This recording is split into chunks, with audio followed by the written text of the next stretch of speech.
Pak, bagaimana pendapat Bapak tentang tingkat partisipasi orang tua di sekolah ini? Ya begini ya Bu, kalau tahap atau tingkat partisipasi orang tua terutama dalam taraf pendidikan pertama untuk anak-anak kita nantinya tentunya sangat dibutuhkan, apalagi dalam pembentukan karakter, pembentukan mental, itu yang harus diajarkan kepada anak kita. Terutama saya sebagai orang tua, saya selalu datang ketika anak-anak saya itu, kan ada dua anak saya itu sekolah di TK ya. Nah, makanya saya selalu datang karena jangan sampai ketika saya tidak datang nantinya dia cari saya. Begitu Ibu. Ya. Menurut Bapak, apa manfaat dari partisipasi orang tua dalam kehidupan di sekolah? Iya, kalau manfaatnya sangat bermanfaat ya, apalagi saya sebagai orang tua tentu memberikan edukasi karena orang tua adalah madrasah pertama, betul. sekolah pertama bagi anak-anak. Dan anak-anak juga saya pernah bercerita kalau ibu-ibu guru di TK itu katanya baik, asik. Nah, kadang juga di saya juga mempunyai simpati kepada ibu guru. Bahwa anak-anak saya yang sekolah di TK itu punya daya tarik, punya semangat, niat untuk sekolah. Itu kan harus dimulai dari guru-gurunya.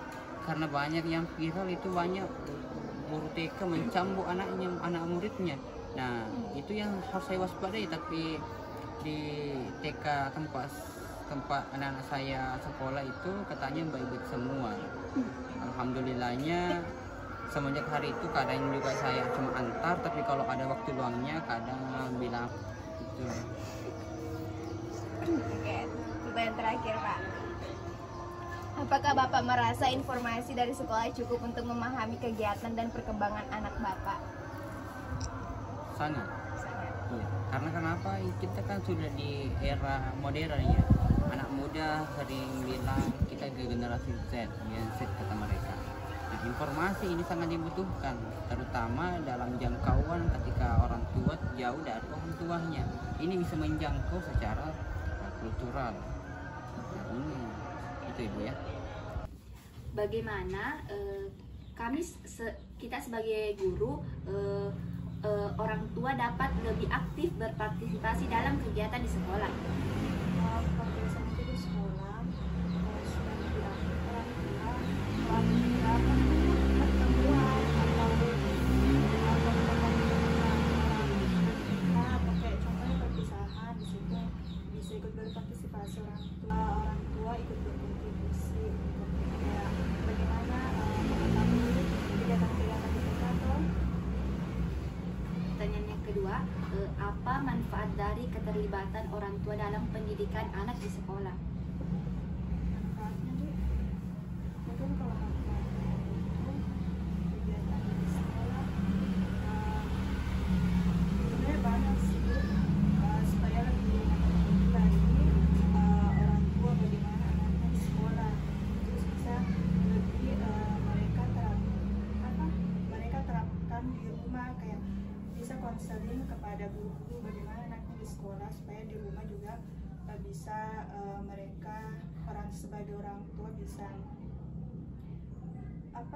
lebih membantu lagi anaknya lah, kayak lebih aktif gitu. Yang pertanyaan ketiga, apa jenis kegiatan atau acara di sekolah yang membutuhkan dukungan aktif dari orang tua? Kalau biasanya di sekolah itu kalau ada acara penamatan begitu, orang tua bisa ikut serta. Pertanyaan keempat, bagaimana sekolah biasanya mengkomunikasikan kegiatan atau inisiatif kepada orang tua? Kegiatan yang ada orang tuanya, Kak. Bagaimana sekolah bisa mengkomunikasikan kegiatan ini? Memberikan informasi begitu Kak ke orang tua. Ada acara sekolah. Iya. Biasanya itu kayak ada program kerja dari sekolah, kayak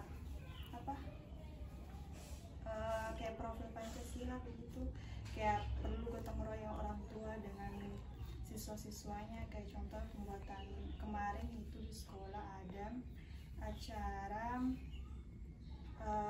profil Pancasila berupa pembuatan sop ubi. Di situ dikumpulkan orang tua untuk bisa bekerja sama. Pertanyaan kelima, apakah ada program atau kebijakan tertentu yang dirancang untuk mendorong partisipasi orang tua, peran ayah dan ibu dalam proses belajar anaknya di sekolah? Iya bagus. Sebenarnya itu perannya orang tua memang penting karena kebanyakan anak-anak, contohnya anak yang kurang aktif, nah bisa dikasih tahu orang tuanya supaya anaknya di sekolah di rumah itu mungkin bisa diberikan sedikit edukasi atau kayak apa supaya lebih aktif lah anaknya, kayak permainan begitu, kayak yang contohnya kalau anak-anak kurang aktif itu mungkin bisa dikasih buku cerita supaya lebih tahu, lebih bisa belajar melihat